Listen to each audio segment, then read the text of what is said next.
On today's episode of the group chat, we are looking at some new developments in the pipeline for the Western Cape. Then we make a turn in Khayelitsha, where the residents are asking what is happening to our service delivery quality. After that, we're headed all the way to Gauteng to look at a schoolboy rugby match, one in our own Paarl as well. One of these matches has South Africa asking, is this what the future of schoolboy rugby in South Africa looks like? After that, we're chatting to the ever-awe-inspiring Dewaldt Krüger. Let's get right into it.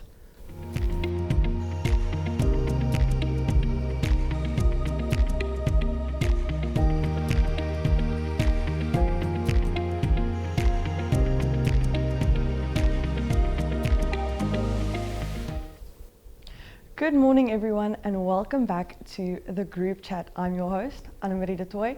So, let's get into the headlines from this weekend's news.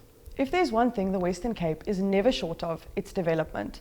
And now the provincial government says it wants to seriously speed things up. The Western Cape hosted its first ever infrastructure ministerial roundtable this week, bringing together government, municipalities, investors, engineers, developers, and other industry leaders to talk about the future of infrastructure in the province. And there are some pretty big numbers coming out of that meeting. The province currently has 52 priority infrastructure projects in its pipeline with a combined value of around 132 billion. But it's not just about roads and buildings.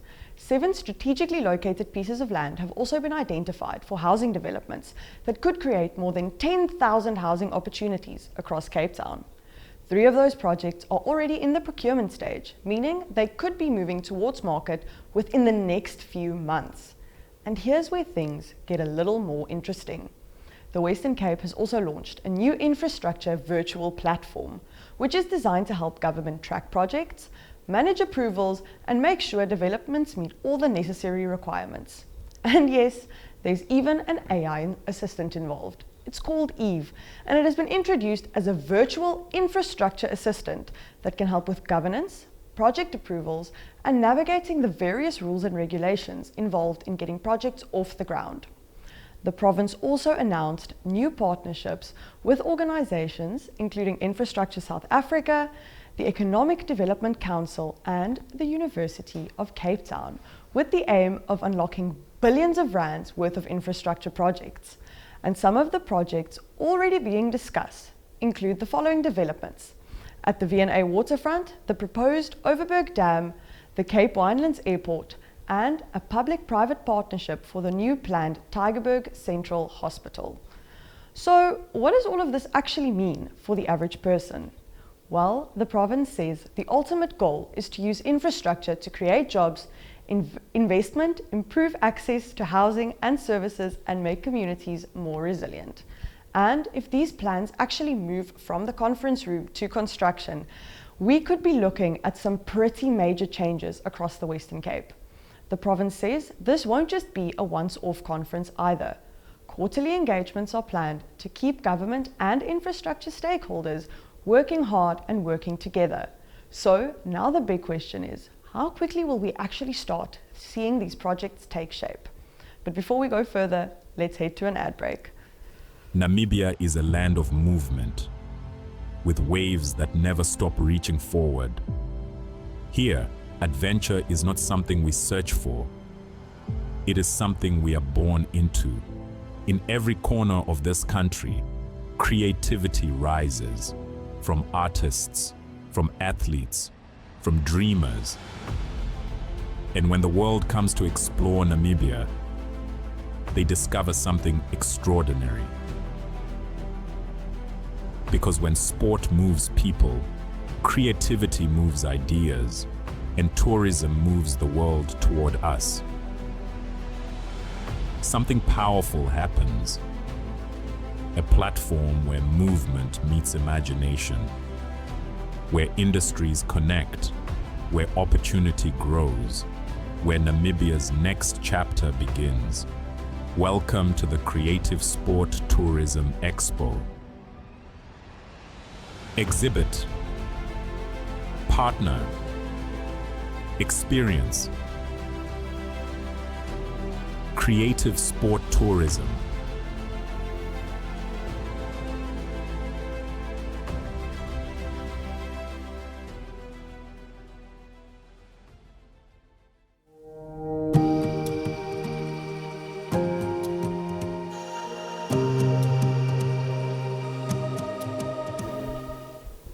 So while the Western Cape government is talking about billions of rands worth of infrastructure projects, residents in Khayelitsha are saying, what about the services we need right now? Hundreds of Khayelitsha residents marched to Parliament this week, calling for action on what they say are long-standing service delivery problems in their communities. Residents raised concerns about everything from electricity and water to sanitation, housing, street lighting, and even cemetery upgrades. Some protesters even claim that parts of their communities have been without electricity for more than 7 years. The march came as the Western Cape provincial legislature was also debating the state of service delivery across the province. And unsurprisingly, things got political. The ANC used the debate to argue that communities across the Western Cape are facing deteriorating municipal services, infrastructure backlogs, and ongoing housing challenges. Opposition leader Khayelitsha also called for an independent investigation into alleged links between the DA, government officials, and private consulting companies, including claims around procurement and potential conflicts of interest. The DA, however, has previously rejected allegations of wrongdoing, and they maintain that the Western Cape is one of the country's strongest performing provinces when it comes to service delivery and clean governance. But beyond the political debate, there's a very real issue here. For residents, this isn't about political parties or parliament debates. It's about whether the electricity works, whether there's reliable access to water and sanitation, and whether people have adequate housing, whether their communities feel properly serviced. And this isn't happening in isolation either. A recent public protector report into service delivery complaints in Langa and Khayelitsha also identified problems relating to housing, sanitation, infrastructure, and governance. So, while major infrastructure projects are being planned for the Western Cape, the question the residents of Khayelitsha are asking is a pretty simple one. When will they be the ones seeing meaningful change in their own communities? Before we get further into it, let's head over to Social Buzz.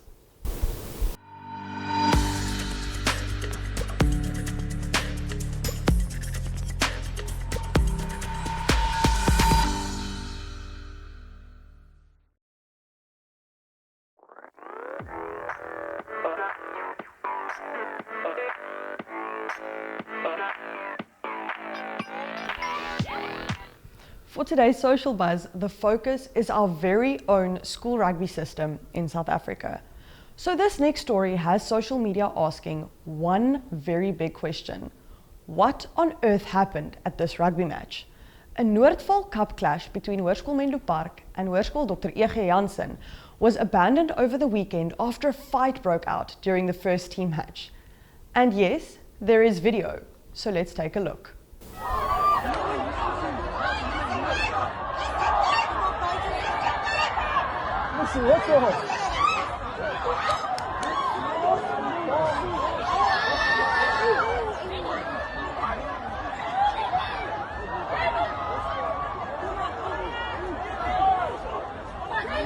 Neem het af. Ek hier het.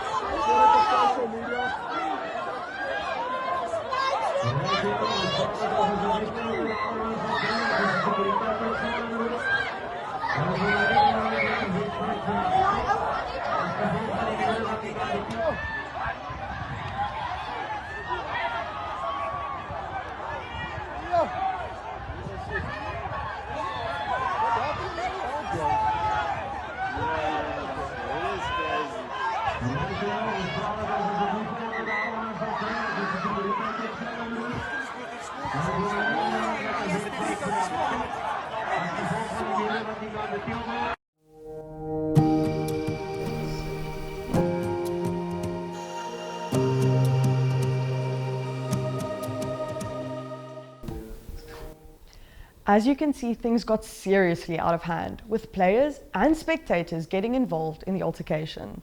The footage shows pushing, shoving, and punches being thrown, while stunned spectators looked on from the stands. The fight reportedly broke out shortly after the halftime, with Menlo Park leading 36-5. Now, exactly what started the fight is still unclear. There are claims circulating online about an argument between supporters behind the posts escalating before players and parents became involved. But those claims have not been independently confirmed. What we do know is that the situation became serious enough for both referees to abandon the match. And social media has, of course, had a lot to say about it. Some people have called the scenes disgraceful and completely unacceptable at a school sporting event, while others have tried to brush it off as just part of the rivalry. But the incident has raised much bigger questions about the role of adults at school sports. Because let's be honest, school rugby is supposed to be about the players, the competition, and supporting your school. It shouldn't turn into a full-on fight in the stands. The Noordvaal Schools Rugby Association has condemned the incident and says both schools have been instructed to submit detailed reports on what happened. The association has also warned that those involved could face serious consequences, including the possibility of both schools being expelled from the series. Neither one of the schools has publicly commented at the time of filming. So, what do you think? Where do we draw the line between passionate school sport rivalry and completely unacceptable behavior from parents and players? In more positive school rugby news though, if you were anywhere near the Paarl this weekend, you probably already know that the town was completely divided. The legendary Paarl Interschools derby between Paarl Boys High and Paarl Gimnasium took place on Saturday, and once again, the atmosphere was absolutely electric. If you need a reminder of how intense this rivalry is and how it played out, take a look at this video.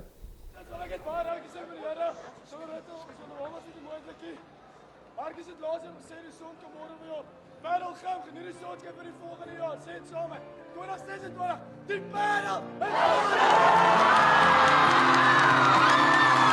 Dagdrome in se beweeg. Ek het jou gesien. Ek kan nog my hoor. Ek kan nog my hoor.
As you can see, the atmosphere at Forest Street Stadium was absolutely electric.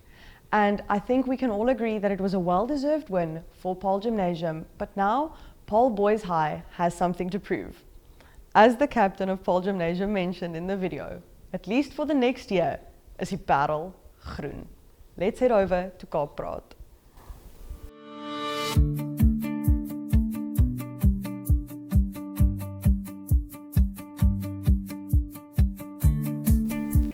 So from the big stories making headlines to a local story that I think is really worth hearing, our next guest is someone who has managed to turn his passion for rugby into a career built around coaching, mentoring, and giving back.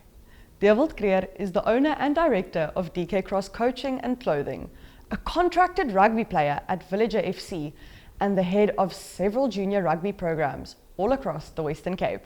He also coaches at Academia University in Paarl, works with Deaf Rugby alongside the Atlas Foundation in South Africa, and represents Western Province and Boland on the South African Deaf Rugby National Committee. But for Dewaldt, rugby is about much more than what happens on the field. His faith is at the center of his life, and after facing his own challenges, he now uses his experience to encourage and inspire others. So, let's hear more about his journey, his passion for rugby, and the work he's doing from Dewaldt himself. Kykers, ek is hier saam met Dewaldt Krüger. Ek is so opgewonde om saam met jou hier te wees. Ek en jy het al 'n bietjie gesels oor jou storie, maar voordat ons daarin gaan, Dewaldt, hoe gaan dit met jou vandag? Baie goed. Eerstens wil ek net sê dat julle vandag bietjie by ons kuier. My groot eer en voorreg om julle hier welkom te heet by ons huis. En ek hoop julle geniet dit en laat ons lekker van gesels. Ja, dis lekker om hier te wees. Ek moet sê, toe ek hier instap, toe ek by asem weggeslaan. Dis nou die eerste keer wat ek hier by Villagers kom en dis regtig stunning. Dewaldt, vir die mense wat jou nou nog nie ken nie en wat nou nog jou gesig gesien het, vertel vir ons bietjie jou storie. Wat is dit wat jy doen? So hy is 'n baie belaide vraag, 'n goeie vraag. Dankie. So ja, my naam is Dewaldt Krüger. Oorspronklik is ek gebore in Dewald. Ek bly nou al die afgelope 6 jaar in Paarl. Geniet dit baie daar. Maar ja, in 'n neutedop het maar groot geword. Moeilike kinderjare gehad. Persoonlike goed. So van kleins af soeke gehad na meer en ek is baie dankbaar vir my ouers. Ons is baie gelowig groot gemaak. So van kleins af is ek groot gemaak met die Here en het ek 'n verhouding met hom gehad en 'n pad met hom gestap. En ek is baie dankbaar vir hom. Hy het deur die loop van my lewe mense oor my pad gestuur wat sekere rolle kon vertolk. En een man waarvoor ek baie dankbaar was as kind en wat 'n groot aandeel het in wat ek doen, wat ek vandag doen, is my oupa. Ja, baie lief vir hom en hy het regtig waar 'n groot invloed en impak op my gehad en op die man wat ek vandag is. Maar ja, rugby was maar nog altyd my liefde. Ek het familie wat groot rugby al gespeel het. My ouma het Protea netbal gespeel, so ons het 'n sportiewe familie. En dit was my koneksie ook met my pa. Ek het 'n ouer broer en hy's baie goed as dit kom by sang en kultuur en goed, maar nie noodwendig sport nie. Ek het nou voordat ek en jy gesels het, toe sê ek vir een van my kollegas, ek is bekommerd oor hoe ek jou gaan voorstel, want dis so 'n breë spektrum van dinge wat jy doen.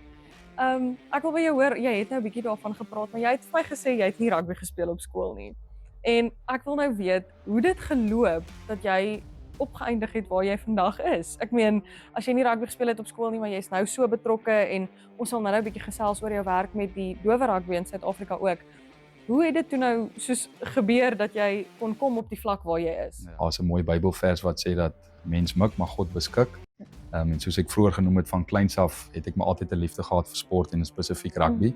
Maar ja, toe het my ouers maar groot geskrik en toe ek nou graad 8 inkom in die skool, toe ek die kortste, die maaste, die kleinste. Ja. So my ma het natuurlik gesê, "Boeta, los maar eerder die rugby." Toe haar mamma hart ingeskop, toe sê sy eers nie. Toe sê sy los maar die rugby en toe het ek natuurlik nou begin hokkie en golf en cricket en atletiek en al daai goed en nog steeds goed gedoen, maar my liefde was maar nog altyd by rugby. En ek sê toe vir my ma einde matriek, maar hoorie, ek het glad nie idee tussen die twee wat hier om te kies nie. Op daai tyd was ek nog steeds maar baie betrokke in die kerk se band, so ek wou in 'n mate in daai rigting beweeg, maar dan ook sport, want sport is maar liefde vir my. En toe dink ek, maar hoe kan ek nou die twee kombineer? Toe sê ek vir my ma, maar ek gaan julle geld mors, of julle stuur my dan nou en ek dop, en ek mors julle geld, of julle gee vir my gap jaar net 'n geleentheid om nou maar my voete te vind en te kyk waarvan hou ek en waarvan hou ek nie. En baie dankbaar vir hulle gun my toe nou die geleentheid om 'n gap jaar te vat, met die vereiste dat ek wel iets gaan doen. Ek gaan nie by die huis sit nie. Toe het ek in my gap jaar 5 werke gehad. Onder andere het ek rugby afgerig by my alma mater laerskool, Dewaldt Noord Laerskool. En toe ek daar afgerig met die kinders werk, toe besef ek dit is die teologie deel, want jy werk met kinders en met mense. En dis ook die sport deel, die BSc sport deel, want natuurlik jy rig af. En toe besluit ek maar ek wil nou onderwys gaan studeer. En doen toe aansoek vir onderwys by CPUT Wellington. Kom toe in, daar vir 4 jaar geswat en in dit wat ek toe nou swat, begin ek toe nou vir die koshuis rugby te speel. Begin toe vir Wellington Rugby Club vir die dorp te speel. En omdat ek relatief sportief, jy tel 'n ding vinnig op, soos wat ek nou weer begin oefen het en rugby begin speel het, goed, toe tel ek dit weer vinnig op. En met die Here se genade het ek natuurlik nou daar sommer 'n bietjie eerste span gespeel en ek was daar kaptein ook goed en dit baie geniet.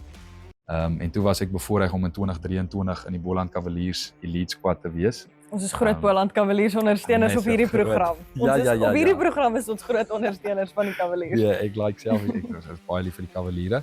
Ja, toe ek 2023 in hulle elite squad, so elke klub in die groot uitdaging kan 5 spelers nomineer, maar dan nou saam die Cavaliers oefen. En ja, ek is toe nou genomineer met die Here se genade en ons toe nou saam hulle veldsessies gehad, gym sessies gehad, proewe gehad, alles. En toe het ek nou nie daar 'n kontrak gekry nie en toe het ek maar bietjie gebreek. Dit was maar vir my bietjie erg, want jy het so reg geëet en hard geoefen en ek het afrigters gehad wat met my gewerk het. So ja, ek was toe bietjie teleurgestel toe ek nou nie daar inkom nie. En in daai tyd wat ek toe nou half sak en as teleurgestel, hartseer, myself jammer kry, by die huis sit, toe kontak 'n speler van Villager voetbalklub vir my, Khayelitsha Mangold, hy was saam met op skool ook. Hy speel hier vir ons dit. En hy bel my toe die eendag en hy sê, hoor die Dewaldt, ons is op soek na 'n hakker by die klub, wil jy graag deurkom. En ek sal nooit vergeet die aand wat ek toe nou kom, ek ken natuurlik nou vir Villagers, dis 'n baie goeie klub in Suid-Afrika, baie geskiedkundig. Ja. En toe ek nou weet, ek gaan nou by Villagers kom oefen, toe ek bietjie op my senuwees. Kom toe aan in die aand, doen ek toe maar wat ek doen, oefen saam met die manne en alles. En toe na die tyd, toe coach Andy Kutsie, hy is ons hoofafrigter hier, en coach SP Blakely, hy is die voorspeler afrigter hier by Villagers. Toe het hulle my een kant toe geroep en gesê, Dewaldt, ons hou van wat ons sien. Hierdie is die bedrag op die tafel, stel jy belang. Toe ek hier begin speel, eerste span, 'n goeie seisoen gehad. En met die wat ek toe nou ook my eie besigheid begin, het ek ook in daai kringe en daai gesprekke begin beweeg. En ja, toe het een ding nou maar net gelei na die ander ding toe, maar definitief uit en uit die Here se voorsiening. Ek wil vir jou vra, en ons gaan nou bietjie meer in jou werk met die dowe rugby ingaan. Kan jy vir my vertel, en vir die kykers vertel, wat dit is wat jy presies doen vir SA Dowe Rugby, en ook hoe jou betrokkenheid hier begin het? Ja, nog 'n goeie vraag. Goeie voorbereiding, well done. So ja, ek het toe nou laas jaar my eie besigheid begin, met die naam DK Cross, Coaching and Clothing. Net kortliks die besigheid se naam, DK is my voorletters, Dewaldt Krüger, en dan Cross is die Here se kruis. So ja, ek wil my besigheid gebruik, ek het vir my ma ook gesê, jy kan maklik geld maak, enigiemand kan geld maak, so ek kan nou besigheid begin en geld maak, maar ek wil 'n impak maak, want dit is vir my belangrik, want geld kom en gaan, maar ek wil 'n positiewe impak maak op mense, natuurlik die Here se koninkryk vergroot. En ek kan onthou laas jaar, toe sit nog baie informeel, so die dowe skool saam by ons nou werk en wat nou hier agter ons op die veld op rond hardloop, is 'n Dominikaanse dowe skool, in Engels Dominican Deaf School. Hulle is so 5 km hier van ons af. Hulle het toe daai tyd net hulle voelers uitgesteek en so klein bietjie gekom hier vir 'n oefening, daar vir 'n oefening, net om vir die kinders daai geleentheid te bied. Omdat hulle mos nou doof is, alles is intern, hulle gedagtes is intern, hulle emosies is intern. Almal wat natuurlik nou kan hoor en kan praat, wat vir hulle uitdaging is. En ons sê toe, maar ons wil graag vir hulle daai geleentheid bied om te kan uitkom na een van die oudste klubs, tweede oudste klub in die land, huidiglik eerste in die Weskaap, tweede in die land, om die fasiliteite te sien, om die spelers te ontmoet. En ons wil graag vir daai kinders geleenthede bied, want hulle verdien ook op die einde van die dag om raak gesien te word en geliefd te word. En toe was al laas jaar net so los half oefeningssessie wat hulle sê, right, die dowe kinders kom, wie van julle wil afrig? En ek het toe daai tyd natuurlik nou meer vrye tyd en ek steek toe my hand op net toe om sien hoe dit is. En ja, ek het toe hier aangekom en ek het gedink ek gaan vir hulle iets leer oor rugby, en dan leer hulle tog vir jou iets oor die lewe. Ja. En dadelik verlief geraak op die kinders en op die program, en lief geraak vir hulle. En ja, onderwyshart wat nou skyn. Dis daai liefde vir die onderwys. Ja, en weer eens soos ek vroeër genoem het, rugby is uit en uit vir my die voertuig, so om sport en rugby dan te kan gebruik om hulle te bereik, is vir my ook lekker. En toe het een ding na die volgende, en toe het ek die volgende oefening bygewoon, en die volgende oefening, en die volgende oefening. En toe daar 'n program met die naam van Atlas Foundation ingetree. Hulle is wêreldbekend. Hulle is gestig deur Jason Leonard. Hy is die eerste rugby speler wat ooit 100 caps in die wêreld gekry het. Hy het vir Engeland gespeel. En hulle het toe saamgesmeld met die Royal Family van Engeland. En hulle het klomp projekte reg oor die wêreld, onder andere nou Atlas South Africa.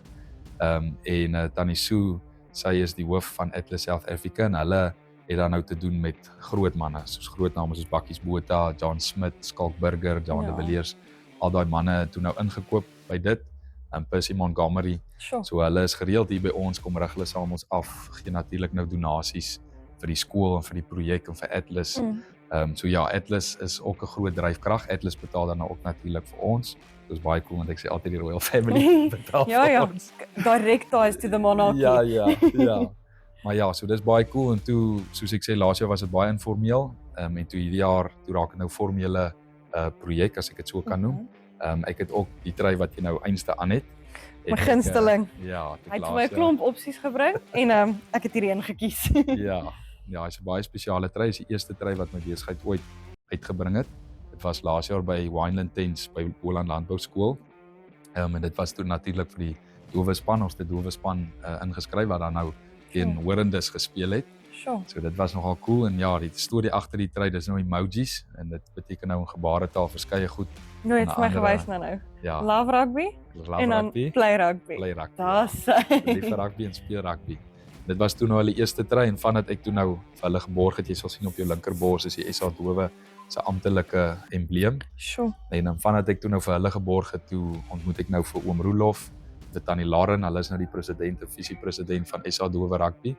En so het ek weer eens in die kringe begin sit en gesprekke begin sit en vergaderings bygewoon en hulle raak geloop. En een gesprek het gelei na die ander gesprek. En ja, toe het ek nou hier betrokke geraak met die Atlas program, wat ons nou die dowe skool afrig. En so het ek toen ook betrokke geraak by die ouer dowe manne wat nou al uit skool uit is en so. En weer eens, soos ek sê, ons wil graag vir hulle ook geleentheid bied, want die kinders speel regtig waar goeie rugby. Ongeag of hulle nou kan hoor of nie kan hoor, hulle het regtig waar, hulle speel goeie rugby. Wow, julle, ek weet nie of julle so geïnspireerd voel soos ek nie. Ek het nou ook vir jou gesê, jy maak my skoon emosioneel soos ek hier sit. Dewald, dit was so lekker om met jou te gesels. En ek hoop dat ons jou nog 'n paar keer somme op ons program gaan hê, dat jy nog meer jou inspirerende storie kan deel. Kykers, dit was dan nou Dewaldt Krüger en ons sien julle net hierna. Dankie julle.